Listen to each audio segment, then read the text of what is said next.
c'est quoi les périodes classiques de l'histoire? Eh bien, il y en a 4, assez faciles à retenir, et chacune avec des ruptures chronologiques fortes et que vous connaissez certainement déjà. On va commencer par l'Antiquité, qui commence avec le moment de l'invention de l'écriture, en moins 3000, moins 3500 avant Jésus-Christ, et l'Antiquité se termine en 476, date de la chute de l'Empire romain. Deuxième période, le Moyen-Âge, qui commence avec la chute de l'Empire romain et qui se termine avec la découverte de l'Amérique en 1492.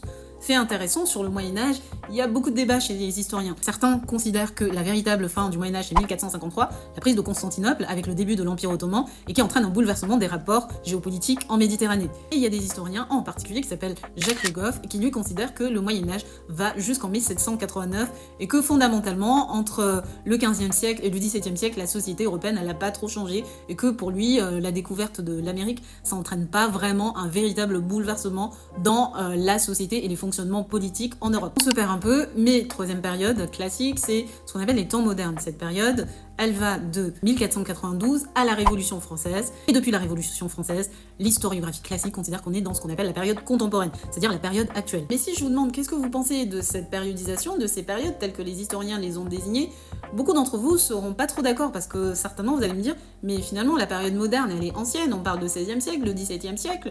Pour nous, la période moderne, la modernité c'est maintenant.